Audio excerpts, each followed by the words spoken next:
Hi, this is Nick, and I'm here to review Bruce Lee, his greatest hits, a new release from the Criterion Collection, which the street date was July 14th, 2020. Bruce Lee is not, or martial arts film is not something that's really in my wheelhouse normally, although anybody that is familiar with film at all has probably heard the title Enter the Dragon, which is what Bruce Lee is probably best remembered for, which actually was released several days after he died tragically at the age of 32. So if you're looking to get that very demeaning portrayal of Mr. Lee in Quentin Tarantino's Once Upon a Time in Hollywood out of your head, it's the perfect time to experience his essence in this 7-disc, 5-title set. 2 of the discs are just supplements that go over all kinds of the makings of several of the features, Bruce Lee's life, etc. For anybody that's a real Bruce Lee aficionado or martial arts aficionado.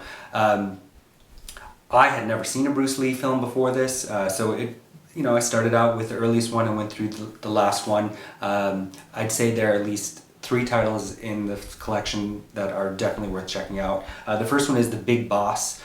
This was actually Lee's return to Hong Kong. It was a huge hit and was kind of would germinate what he became over the next couple years.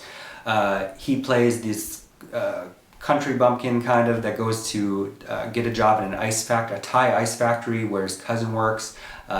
He's a very good worker. We're not even sure he's actually the lead yet, but it turns out that the ice factory is a front for a heroin pusher. People that find out about the drugs, which are stored in the ice, are themselves murdered and frozen. So there's some actually entertaining scenes of over-the-top violence as well.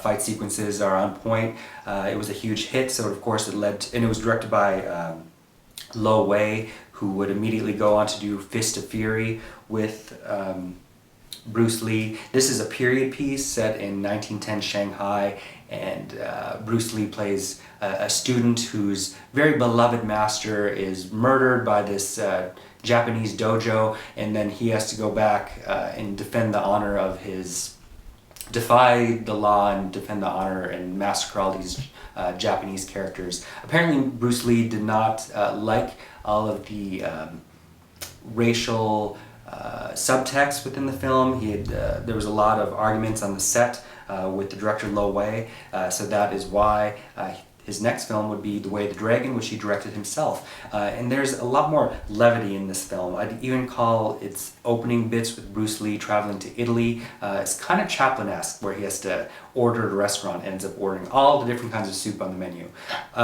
Again, here he is hired as an outsider to come help a restaurant owner who the Italian mafia is trying to take their restaurant from them by any means necessary. So he goes in and trains the wait staff to combat these mobsters.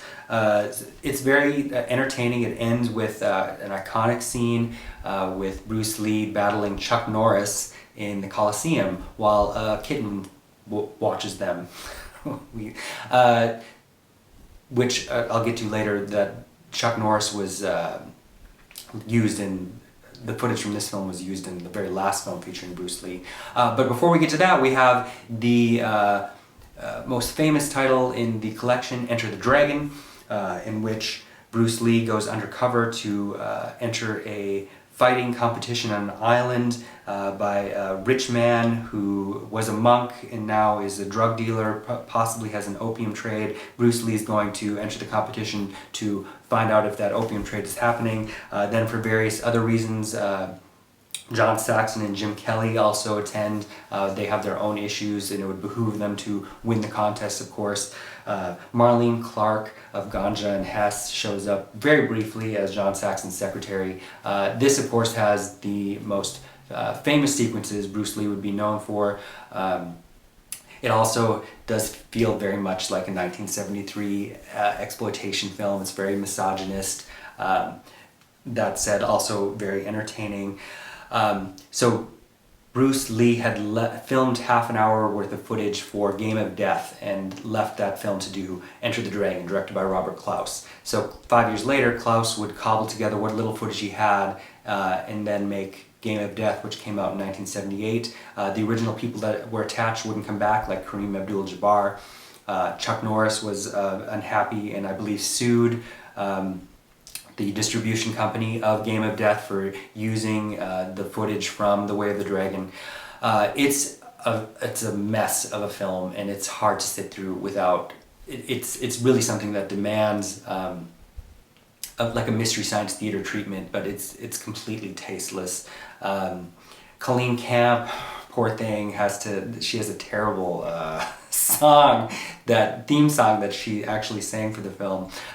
Gig Young, it was the Oscar winner Gig Young, it's his last film role before he killed himself as well. I